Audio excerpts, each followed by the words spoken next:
Vaya a algún lugar apartado, dijo la esposa de mi jefe. Y me quedé paralizado. La primera vez que Isabella Loren pronunció esas palabras en mi coche, mi mundo se puso patas arriba. La llevaba a casa por orden de su marido, mi jefe. Alexander Loren no pide dos veces. No negocia ni explica. Simplemente dice lo que debe suceder, y el universo obedece. Aquella noche de jueves, el calor de Los Ángeles aún se aferraba a todo como una segunda piel. Aunque la oscuridad había caído hacía horas, el aire acondicionado de mi vieja Honda Accord siseaba lastimeramente, perdiendo una batalla imposible contra el calor de septiembre. Isabella estaba inmóvil en el asiento del copiloto, antinaturalmente rígida, salvo por el leve subir y bajar de su pecho al respirar. Tenía las manos sobre el regazo, los dedos entrelazados con tanta fuerza que los nudillos se le habían puesto blancos. Entonces se giró hacia mí, y su voz sonó apenas audible, frágil como el cristal. Marcus, vaya a algún lugar apartado. Mis dedos en el volante se pusieron blancos por la tensión. Las palabras quedaron suspendidas en el aire entre nosotros, cargadas de insinuaciones que no quería analizar. Antes de continuar la historia, escriban en los comentarios desde donde nos están viendo. Nos interesa saber hasta qué rincones del planeta ha llegado nuestra historia. Me llamo Marcos Chen, tengo 32 años. Vivo en un modesto apartamento de una sola habitación en Pasadena, funcional, pero que nunca se siente como un hogar. Trabajo en el concesionario de autos premium más prestigioso del sur de California, un lugar donde vendemos vehículos que cuestan más que las casas de la mayoría de las personas. Bentley, Rolls-Royce, Porsche personalizados, coches que son más una inversión que un medio de transporte. El trabajo paga lo suficiente como para que pueda olvidar lo sola que se ha vuelto mi vida, lo pequeño que se volvió mi mundo después de que Sara se fue. Sara era arquitecta, con grandes sueños y una impaciencia aún mayor hacia cualquiera que no aspirara a las mismas alturas que ella. Salimos durante 3 años. Ella quería mudarse a Nueva York, trabajar en una firma famosa, vivir en un penthouse y organizar veladas de galería. Yo quería estabilidad, rutina, una vida que no necesitara ambiciones constantes como combustible. Ella me llamaba conformista con la mediocridad. Yo la llamaba agotadora. Se fue hace 2 años, y desde entonces solo me muevo en automático. Trabajo, casa, dormir, repetir. Sin riesgos, sin complicaciones, sin dolor. Alexander Loren es dueño de un imperio de concesionarios de autos. 7 sedes en toda California. Cada una catedral de perfección automotriz. Tiene 54 años. Cabello plateado. Siempre impecablemente vestido con trajes que probablemente cuestan más que mi alquiler mensual. Se comporta con esa autoridad tranquila que solo tiene alguien a quien nunca le han dicho que no. Cuando habla, la gente se inclina hacia adelante y toma notas. Cuando te mira, sientes que está leyendo el balance de tu valor, calculando activos y pasivos. Su esposa Isabella siempre ha sido un enigma envuelto en ropa de diseñador. La había visto en galas corporativas, subastas benéficas, fiestas de fin de año, siempre junto a Alexander, pero de algún modo nunca con él. Tiene 39 años. Elegante sin esfuerzo, como solo pueden serlo el dinero y una buena genética. Cabello oscuro, generalmente recogido en peinados sofisticados, joyas discretas que susurraban riqueza en lugar de gritarla. Una postura tan perfecta que parecía dolorosa.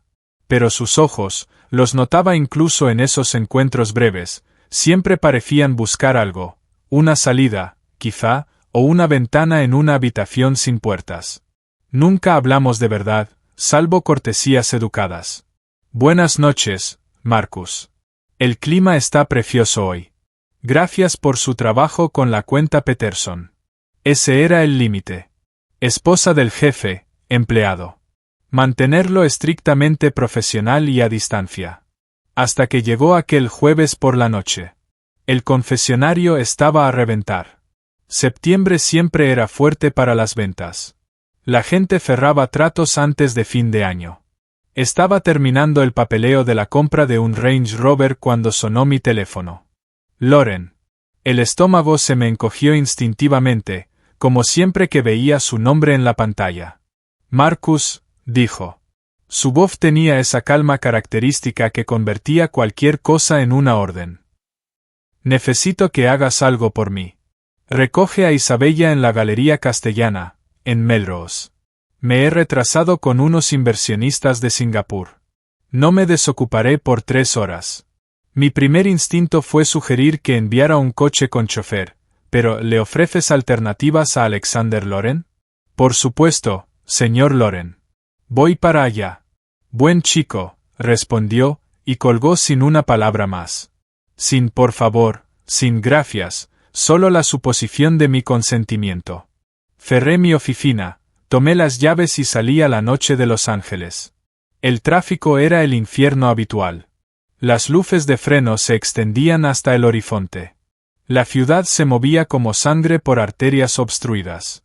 La Galería Castellana estaba en West Hollywood, uno de esos espacios minimalistas blancos en forma de cubo donde un solo cuadro cuesta más que una casa en la mayoría de los lugares de Estados Unidos. Encontré a Isabella de pie sola en la sala principal, frente a un lienzo enorme que representaba un océano embravecido. La pintura estaba llena de tonos azules oscuros y grises. Las pinceladas furiosas sugerían un caos apenas contenido. Ella vestía pantalones negros sencillos y una blusa de seda color crema. Nada de vestido de gala, nada teatral. El cabello le caía suelto sobre los hombros. Parecía más pequeña de lo que recordaba, más humana, casi frágil. Señora Loren, dije en voz baja, sin querer asustarla. Se giró, y algo cruzó su rostro. No sorpresa, claramente esperaba a alguien, quizá alivio, o resignación. Tenía los ojos enrojecidos, como si hubiera llorado o luchado contra las lágrimas. Marcus, dijo, y en la forma en que pronunció mi nombre había un peso, como si le costara hacerlo. Alexander lo envió.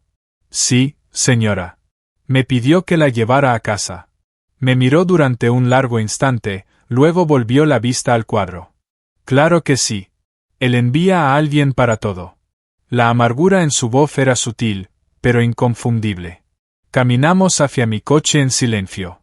El aire nocturno era denso y cálido, con olor a jazmín de algún lugar cercano. Abrí la puerta del copiloto, costumbre de años atendiendo clientes, y ella se deslizó dentro sin decir nada. Rodeé el coche hacia el lado del conductor. Mi mente ya estaba trazando rutas alternativas, calculando el tráfico. Cualquier cosa para no pensar en la tensión que irradiaba la mujer sentada a mi lado. El motor arrancó con un ronroneo confiable. Me incorporé al flujo. El silencio en el coche era distinto al de la galería. Estaba cargado, incómodo, como si algo no dicho ocupara todo el oxígeno. Hasta su casa hay unos 25 minutos desde aquí, dije, intentando sonar natural y profesional. El tráfico no debería estar tan mal a esta hora. Isabella no respondió de inmediato. Sus manos se retorcían sobre el regazo, los dedos trabajando unos contra otros, como si intentaran resolver un problema. Vi su reflejo en la ventana del copiloto. Ojos cerrados, mandíbula tensa, respiración cuidadosamente controlada. Entonces habló, y su voz se quebró en las palabras. Marcus, por favor, no me lleve allí. Me perdí. Perdón. A cualquier lugar con vida, dijo más fuerte. Desesperación. Música, desconocidos, conversaciones, a cualquier sitio, menos a esa casa. Por favor. La forma en que dijo, esa casa no es hogar, no es nuestra casa, me golpeó en lo más profundo del pecho. No era un capricho ni un desvío. Era una mujer que no podía obligarse a cruzar su propia puerta principal. Yo debía haber dicho que no. Debía haberme remitido a las instrucciones del señor Loren, a los límites profesionales, a todas las razones muy válidas por las que esto era una pésima idea.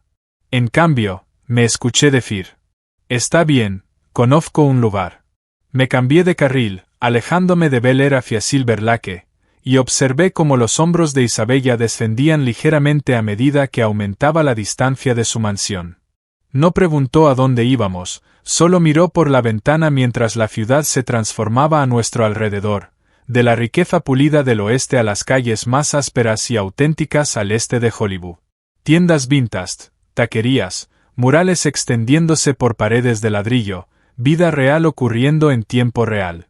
El lugar que elegí no era lujoso. BL era un pequeño club de jazz encajado entre una tienda de discos y una boutique de ropa vintage.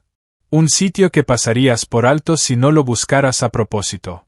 Un toldo azul descolorido colgaba sobre la entrada, y una luz cálida se derramaba desde las ventanas cubiertas de carteles de músicos locales. Descubrí ese lugar 6 meses después de que Sara se fue. En una de esas noches en que mi apartamento se sentía demasiado vacío y sentarse a solas parecía asfixiante, encontré estacionamiento a media cuadra de allí. Isabella no dijo una palabra durante el trayecto, pero cuando apagué el motor, por fin me miró. ¿Qué es este lugar? Algún sitio con vida, dije, repitiendo sus palabras. Música y desconocidos. Aquí nadie la conoce, nadie la observa. Algo cambió en su expresión, gratitud mezclada con alivio y con algo más que no supe nombrar. Caminamos juntos hacia la entrada, con cautela, sin acercarnos demasiado, manteniendo ese amortiguador invisible de decoro incluso mientras cruzábamos la línea de lo impropio. Dentro, BL olía a madera vieja y bourbon, a cuero gastado y a décadas de humo de cigarrillo que ninguna prohibición californiana había logrado borrar por completo. La iluminación era baja y cálida. Bombillas Edison colgadas sobre paredes de ladrillo visto, y una pequeña tarima ocupaba el rincón del fondo, donde un trío, contrabajo, piano y saxofón, tocaba algo lento y melancólico. Ese tipo de jazz que suena como la soledad convertida en melodía.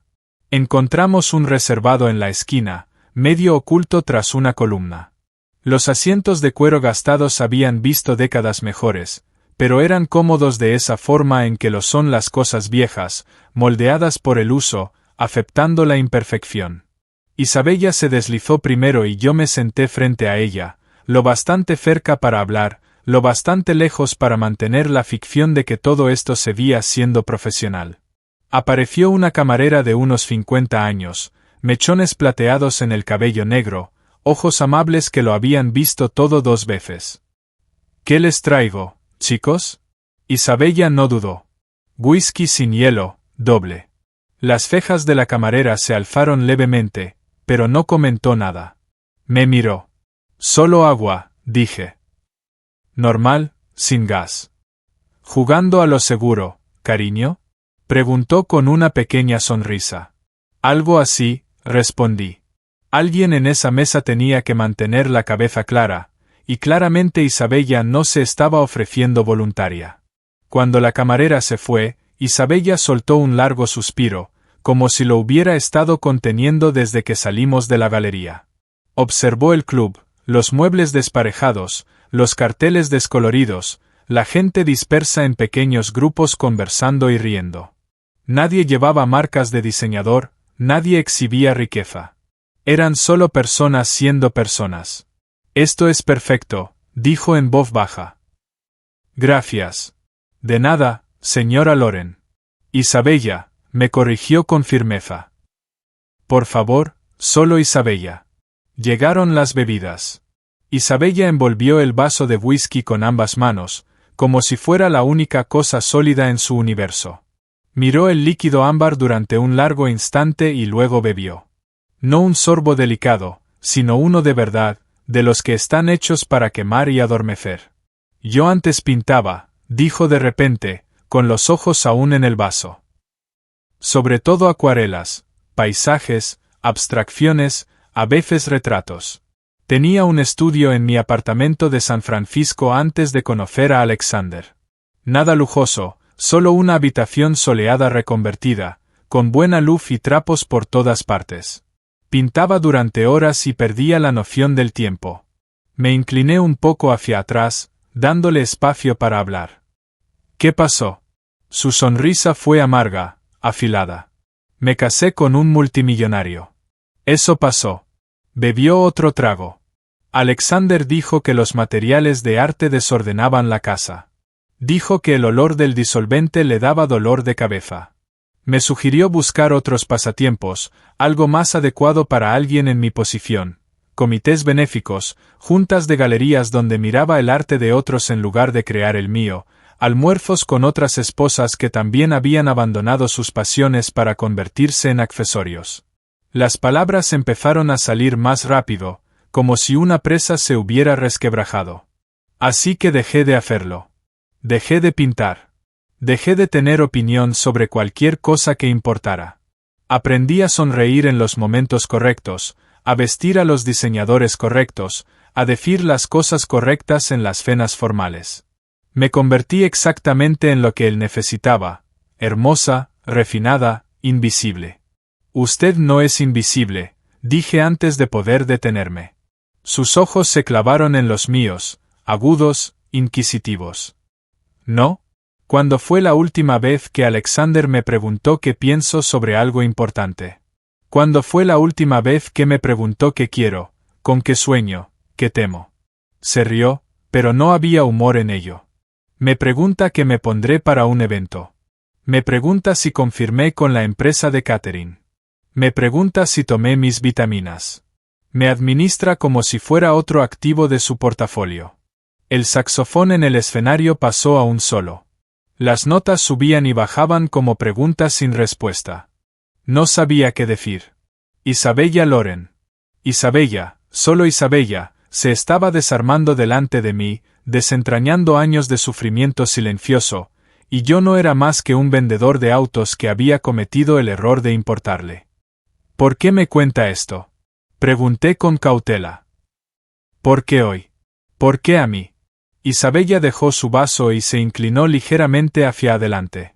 La luz tenue iluminó su rostro, resaltando el cansancio alrededor de sus ojos, la tensión en la mandíbula. Porque usted escucha sin querer nada de mí, dijo.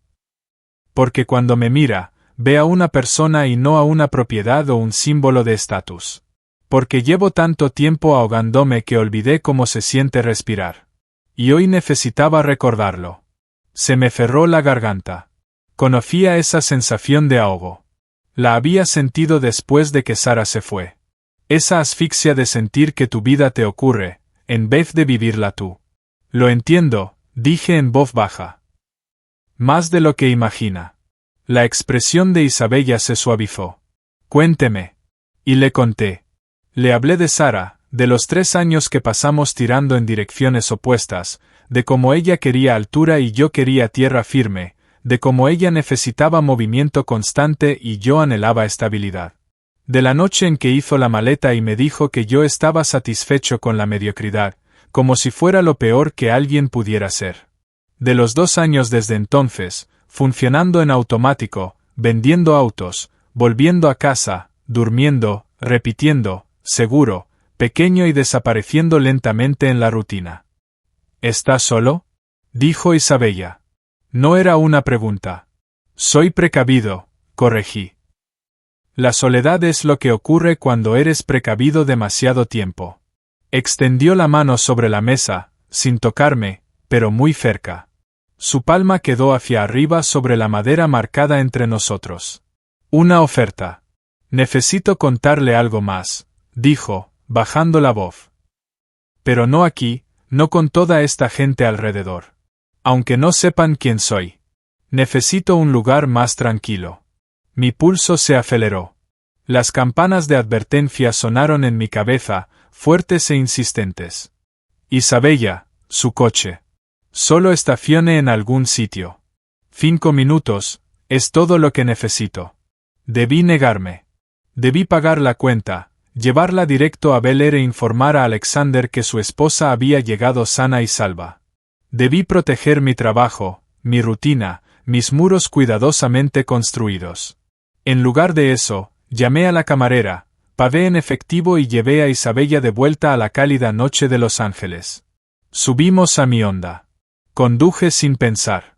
La memoria muscular tomó el control mientras mi mente calculaba consecuencias y complicaciones.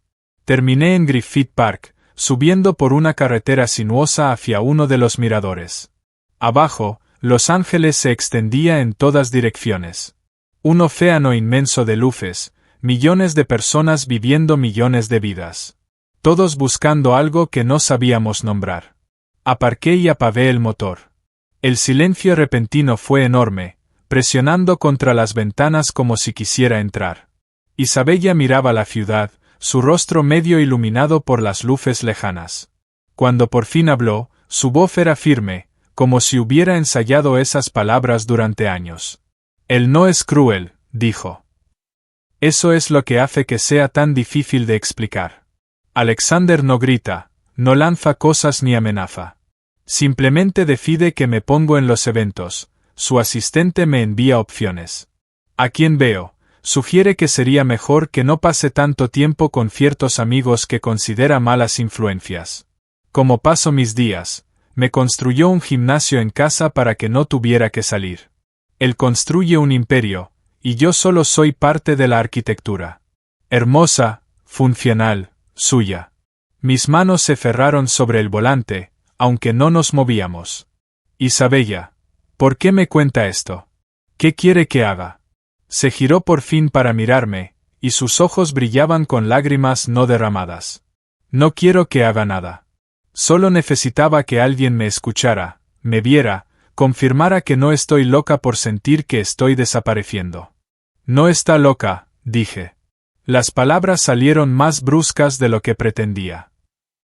¿Está atrapada? Sí, susurró. Sí, exactamente. Entonces su teléfono se encendió en su regazo, vibrando con insistencia. Alexander. Incluso desde donde estaba sentado podía ver su nombre en la pantalla. Isabella lo miró como si fuera una citación judicial. Luego pulsó silenciar. Está revisando su inventario, dijo. Su voz plana y amarga. Asegurándose de que su inversión esté a salvo. El teléfono vibró de nuevo. Un mensaje esta vez, y luego otro. Isabella no los miró. ¿Qué pasaría si la llevo a casa ahora mismo? Pregunté. En este instante. ¿Qué pasará cuando cruce esa puerta? Isabella cerró los ojos. Estará en su despacho, con la tablet en la mano, revisando informes de adquisiciones o datos de mercado. Levantará la vista cuando entre. Dirá, aquí estás. ¿Cómo fue la noche? No porque le importe la respuesta, sino porque es el guión. Yo diré, buenas noches. Sí, estoy bien. Él asentirá y volverá a la pantalla. Subiré a mi dormitorio separado en el ala este, y me quedaré despierta preguntándome cuándo dejé de ser una persona y me convertí en una cosa. La mención casual de dormitorios separados no debería haberme sorprendido, pero lo hizo. Por fuera, los Loren parecían una pareja poderosa, pulidos, exitosos, perfectamente combinados. Por dentro, eran extraños que compartían una dirección. ¿Desde cuándo? Pregunté. ¿Desde cuándo es así? Desde siempre, dijo Isabella. Desde el principio. Solo que al principio no lo veía. O quizá no quería verlo. El teléfono de Isabella vibró otra vez, insistente como un latido. Por fin miró la pantalla, leyendo los mensajes sin abrirlos. Su mandíbula se tensó con cada nueva notificación. ¿Quieres saber dónde estoy?, dijo sin vida. Pregunta si estoy a salvo. No porque se preocupe por mí, sino porque se preocupa por las apariencias. ¿Y si alguien me vio sola? ¿Y si hay fotos? ¿Y si aparece una grieta en su imagen cuidadosamente construida? Observé su rostro a la luz tenue, viendo cómo algo se desplazaba de la sumisión hacia algo más firme, quizá ira, o el comienzo de claridad. Necesito contarle algo, dijo, girándose por completo hacia mí. Algo que no le he dicho en voz alta a nadie. Esperé, dándole espacio para encontrar las palabras. Hace 3 meses fui a ver a un abogado de divorcios, dijo Isabella. Su voz era firme, pese al peso de la confesión. Catherine Reeves es una de las mejores de Los Ángeles. Yo estaba sentada en su oficina con vista a Century City y le conté todo, el control, el aislamiento, cómo desaparecí en su vida. Ella escuchó, tomó notas, hizo preguntas. ¿Qué dijo? Pregunté. La risa de Isabella fue vacía. Dijo que tenía fundamentos. Dijo que California es un estado de bienes gananciales y que podía irme con activos significativos. Luego preguntó, ¿estás preparada para lo que Alexander hará? Hizo una pausa, entrelazó los dedos. Había llevado casos contra hombres poderosos antes. Dijo, no juegan limpio. Usan detectives privados, palancas de relaciones públicas. Te hacen parecer inestable, infiel, mentalmente enferma. Te entierran en mociones y aplazamientos hasta que estás demasiado agotada para luchar. ¿La contrataste? Pregunté. No, susurró ella. Salí de esa oficina, volví a casa y fingí que la reunión nunca ocurrió porque tenía miedo, porque irme parecía imposible, porque ya había perdido tanto de mí que no sabía si quedaba suficiente para reconstruirme. El saxofón de un club lejano parecía un eco hasta donde estábamos sentados, doliente y persistente. Yo entendía el miedo. Viví con él 2 años, el miedo a desear algo lo bastante fuerte como para arriesgar perderlo. Pero esta noche, continuó Isabella, sentada en aquella galería, mirando ese cuadro de la tormenta, algo se rompió. O quizá algo por fin sanó lo suficiente como para romperse. Me di cuenta de que ya no puedo seguir así. No puedo ser la señora Alexander Loren, el accesorio perfecto. Prefiero ser nadie antes que su nada. Me miró con una intensidad que me apretó el pecho. Por eso te pedí que fuéramos a algún lugar apartado. No porque quisiera seducirte ni meterte en un escándalo, sino porque necesitaba decir estas cosas en voz alta a alguien que escuchara sin juzgar, a alguien que no empezara de inmediato a calcular el costo, la imagen o la estrategia. Te escucho, dije en voz baja. Y si sirve de algo, no eres nadie. Nunca lo fuiste. Los ojos de Isabella brillaron. Apenas me conoces. Te conozco lo suficiente, respondí. Sé que renunciaste a lo que amabas porque alguien te dijo que no encajaba en su visión. Sé que estás aquí, en el coche de un desconocido, confesando tu vida en lugar de volver a una mansión, porque esa mansión se siente como un mausoleo. Sé que eres más fuerte de lo que crees. Se secó los ojos rápido, sin querer dejar caer las lágrimas. ¿Qué hago, Marcus, mañana por la mañana? ¿Qué hago? Lo pensé con cuidado, sabiendo que mi respuesta importaba. Esta noche vuelves a casa. Entras por esa puerta. Pero mañana llamas de nuevo a Catherine Reeves. La contratas y empiezas el proceso de recuperar tu vida. Él me destruirá, dijo ella.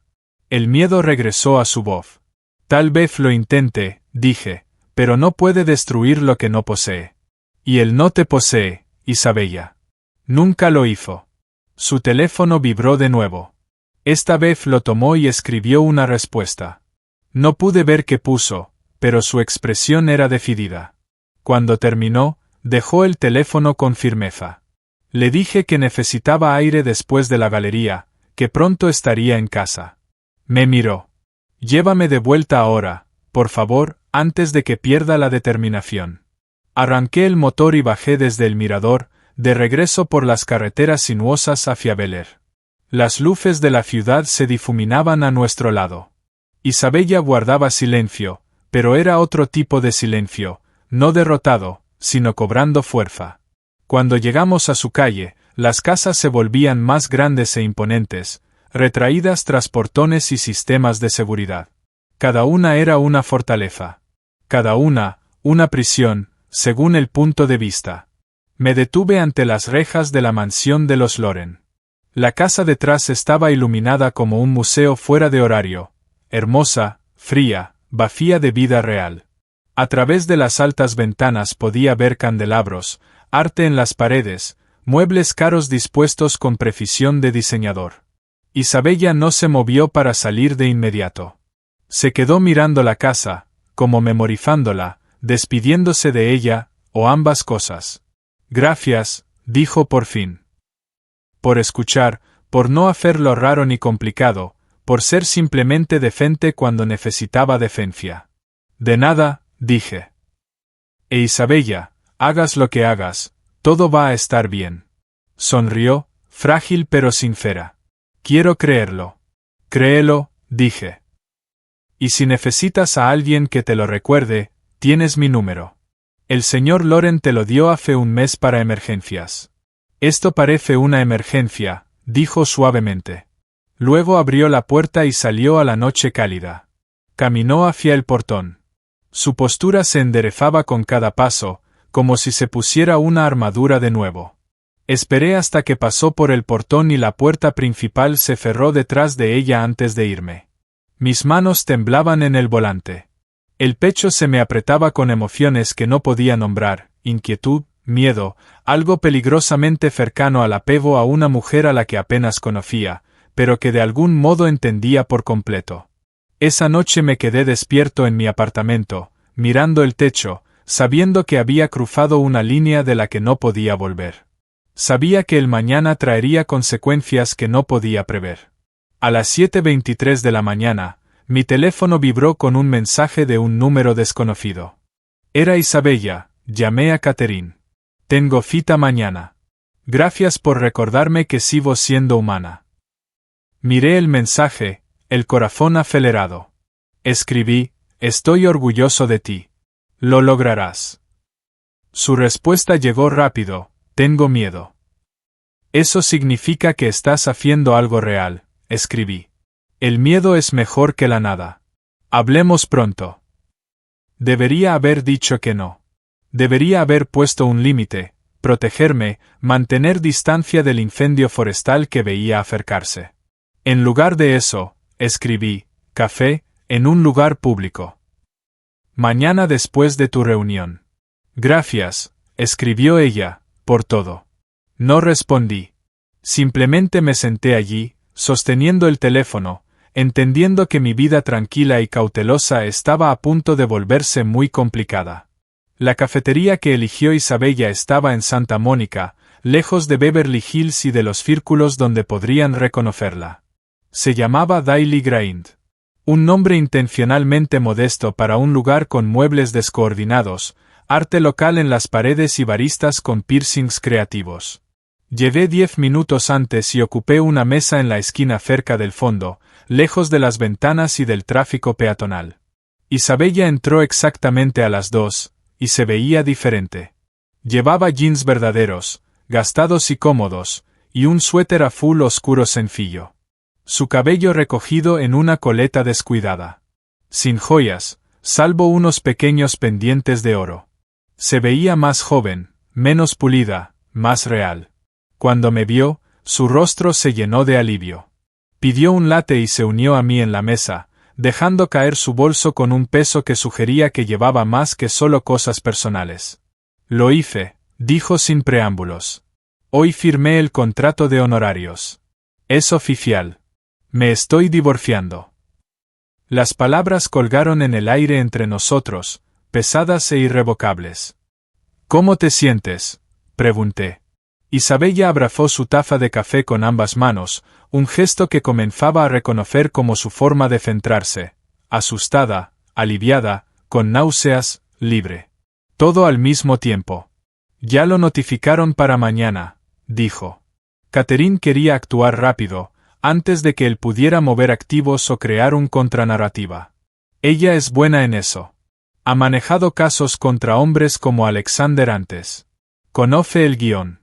Me incliné ligeramente hacia adelante. ¿Dónde te quedaste? Por favor, dime que no sigues en esa casa. Con mi hermana, dijo Isabella. Sofía vive en Pasadena. Tiene una habitación de invitados. Me pidió que me alejara de Alexander durante 3 años. En realidad, estaba enojada de que me hubiera tardado tanto. Algo en mi pecho se relajó un poco. Al menos no estaba sola. Al menos tenía a alguien. ¿Qué pasará ahora?, pregunté. Isabella tomó un sorbo de latte, reuniendo sus pensamientos. Catherine dice que él intentará presentarme como inestable o egoísta. Tendrá detectives privados investigando mi vida, mis actividades, mis relaciones, buscando cualquier cosa que pueda usar. El indicio me llegó de inmediato. Tus relaciones. ¿Te refieres a mí? Me miró. La culpa cruzó su rostro. Marcus, lo siento. No pensé en lo que significaría para ti si Alexander supiera que estuve contigo esa noche. Él ya lo sabe, dije en voz baja. Isabella se quedó inmóvil. Que me llamara a su oficina ayer por la mañana, dije, sintiendo el recuerdo como un peso en el pecho.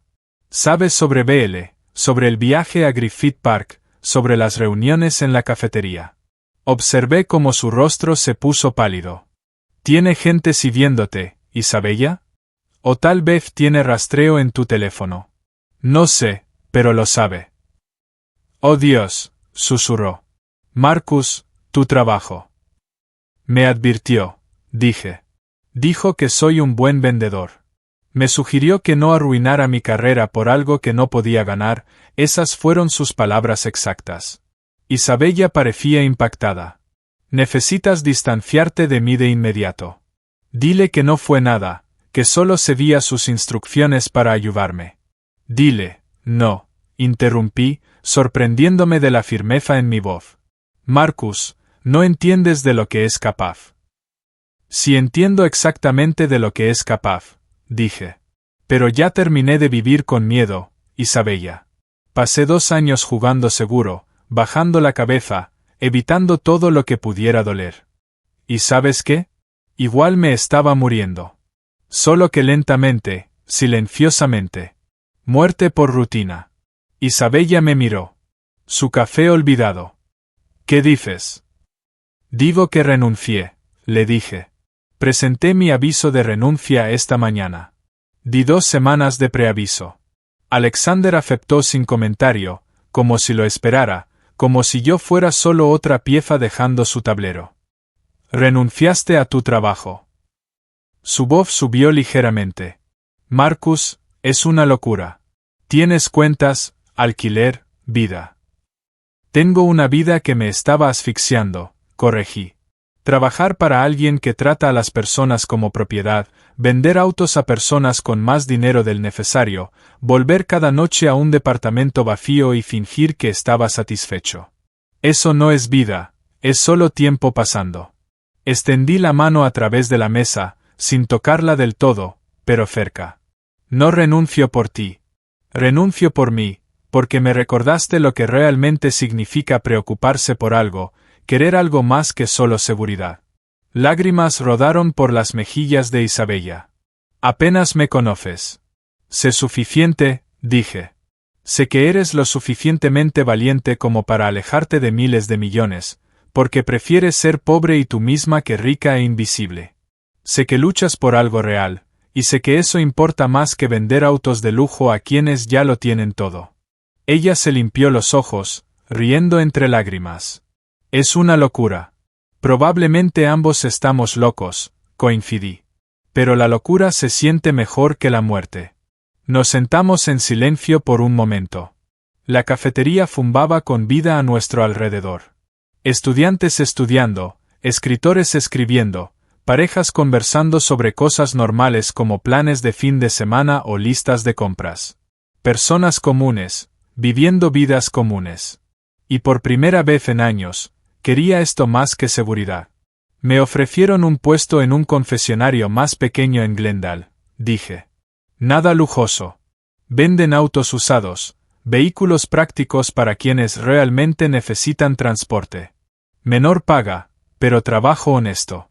El dueño, un tipo llamado Tom, que entrena un equipo de béisbol juvenil los fines de semana y no trata a sus empleados como piezas de ajedrez. Isabella sonrió entre lágrimas. Suena perfecto para ti.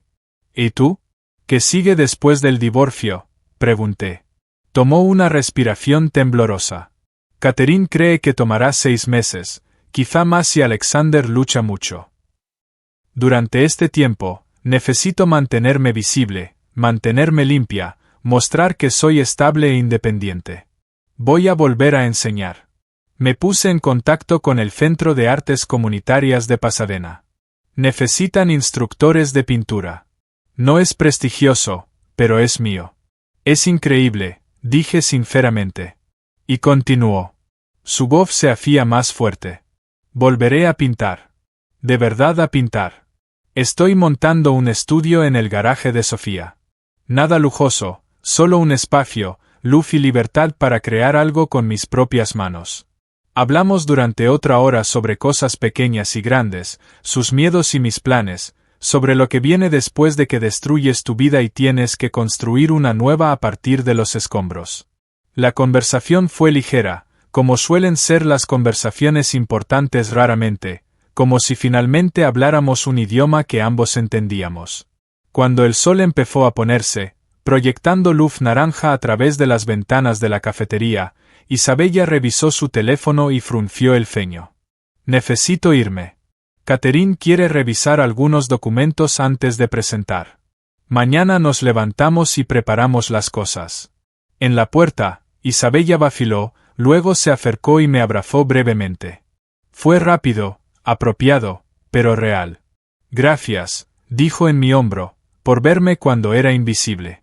Gracias, respondí, por despertarme. Se apartó, sonrió una vez y salió a la cálida noche de Los Ángeles.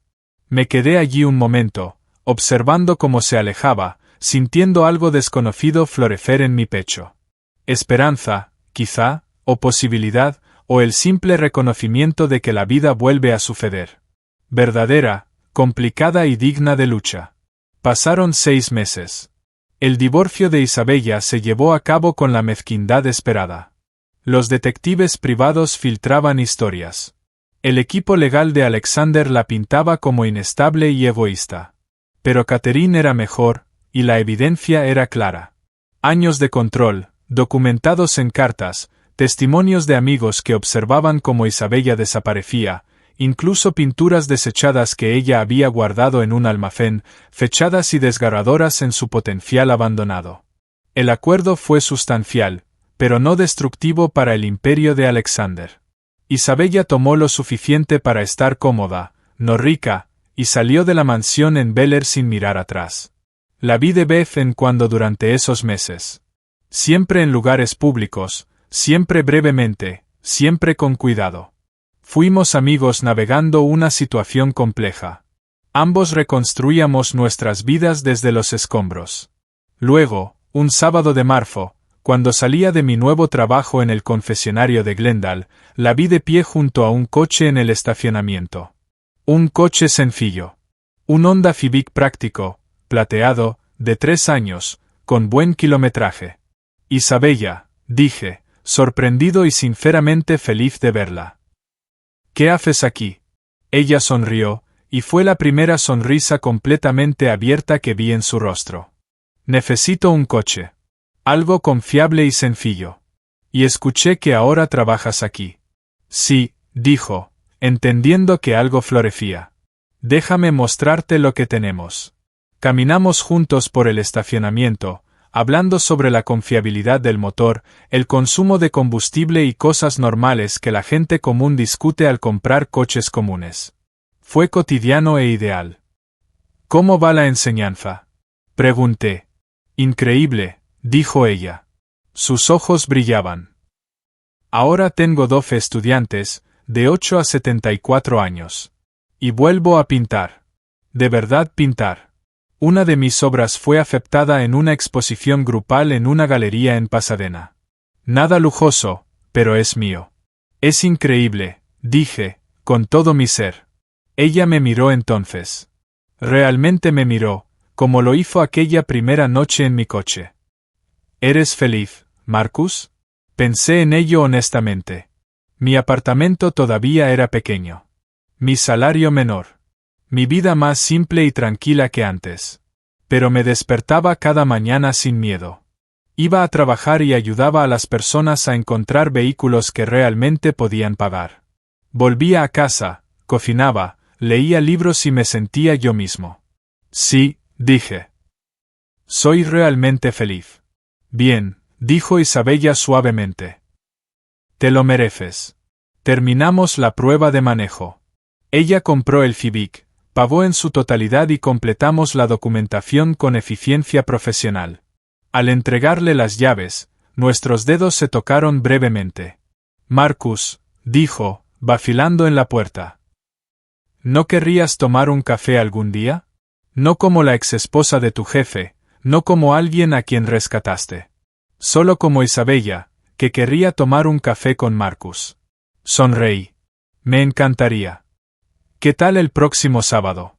Esa cafetería en Santa Mónica. Perfecto, dijo ella, y su sonrisa coincidió con la mía.